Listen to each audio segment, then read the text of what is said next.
Hello everybody and welcome to Car Confections and welcome to part 2 of our refreshed 2026 Honda Pilot review. Now, of course, there's a lot to talk about when it comes to the powertrain of this vehicle. That is certainly a highlight when it comes to this model. So let's go ahead and get to it.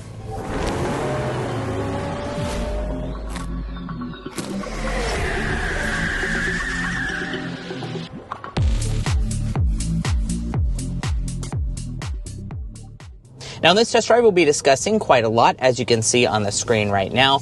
But first, we need to go ahead and start with a hard acceleration.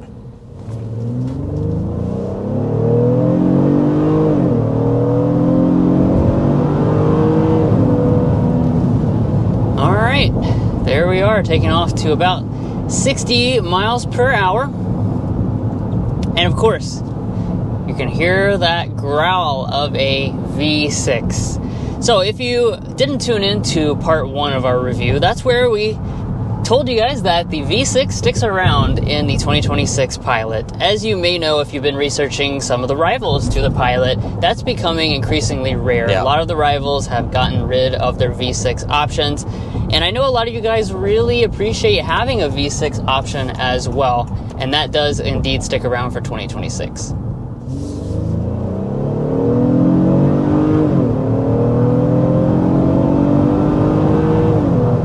Yeah.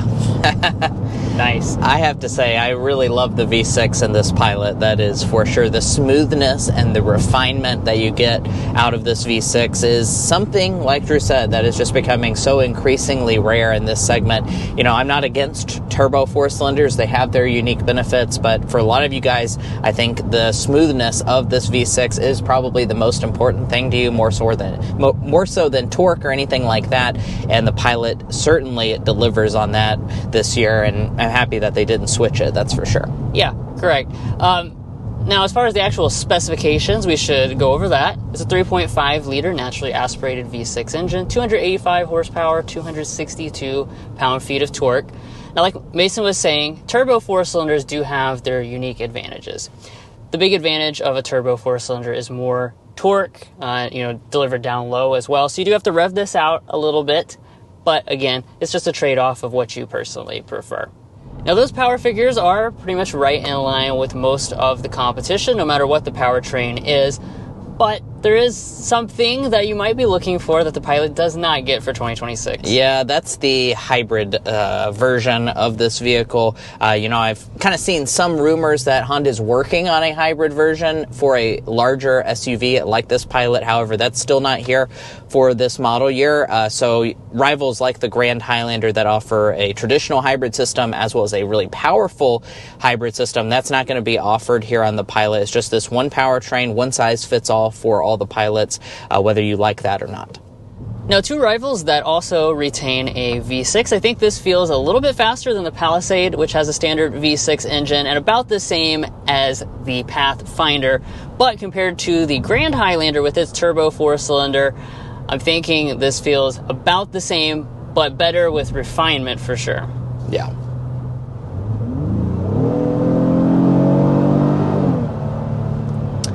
Now let's talk about the other aspect of the powertrain, and that's the transmission. This comes with a 10-speed automatic transmission. This is Honda's in-house developed transmission. They've used it in a lot of products, and they have been using it in the Pilot for a few years now. I think it's a pretty good transmission. It doesn't get too confused. When you put your foot down, you wait just a second there, but it can downshift multiple gears at once to give you the power that you need. Yeah, I think it's really, really smooth overall, adding to that level of refinement that you get here in this model. As far as how the power is routed to the ground, you have standard front-wheel drive or available all-wheel drive. I do want to point out one of the changes for 2026 is the fact that all-wheel drive is standard on Trail Sport trims and above. So that now includes things like the Touring trim level, where you now get standard all-wheel drive. I think that's a nice addition this year. Kind of one of the things that Honda is really focused on for the refresh was giving you more value across the trim structure, and I think that that's definitely a nice element of that. Yeah, for sure. I think Touring maybe was the trim that got the most individual new features, as well as the new Touring Blackout edition. So those are definitely things. If you don't want to spring for the fully loaded model, they're making that slightly below, a little bit more compelling this year.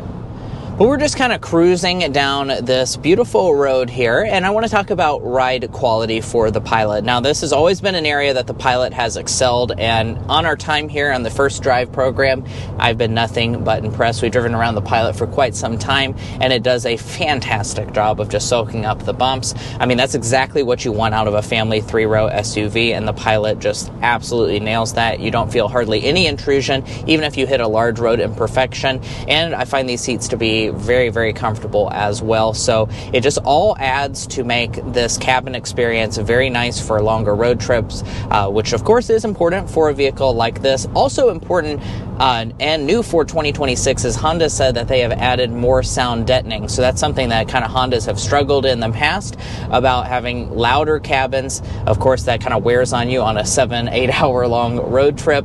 So we look forward to putting that to the test here in just a second.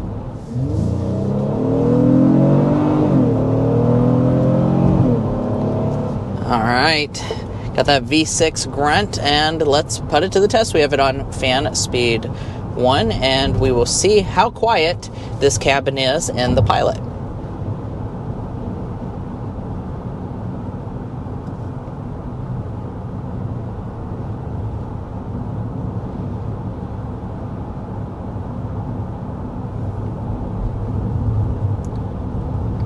55.5 decibels is what we are sitting at as our sound level reading here in California. Now, of course, I do want to point out, we are in California, so that means that we're away from our home state of Kentucky, so this is, I guess, an unofficial test. However, 55.5 decibels is actually a really good reading, especially for being, away from home in Kentucky. Typically, the road surfacing here in California is a little bit rougher than back home, so 55.5 decibels, I think, does indeed mean that Honda spent some more effort and attention on the sound deadening. They said they did, and I think it's showing up in our sound level reading. Now, I don't have to sit here and guess. I can go to carconfections.com/sound level readings and check out all of the rivals.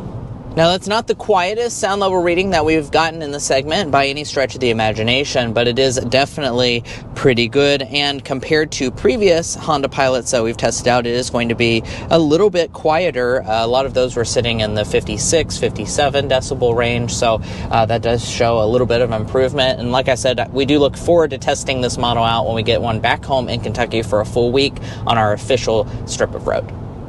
Now, Mason popped this into a sport mode, so we can talk about another thing that Honda says they updated for 2026, and that was retuning the steering. So, we don't have a lot of corners to go around, but I'll give it that little action there. Throughout our drive today, I can't say I noticed a big difference.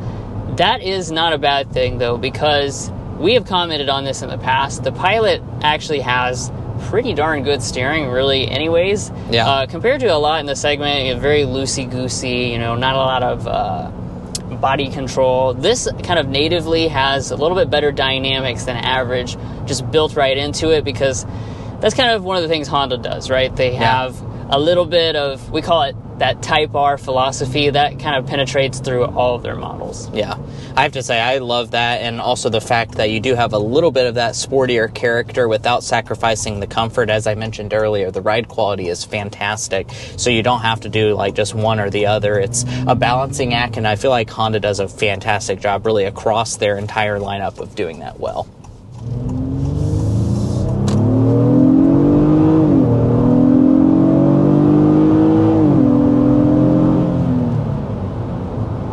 Sport mode acceleration there.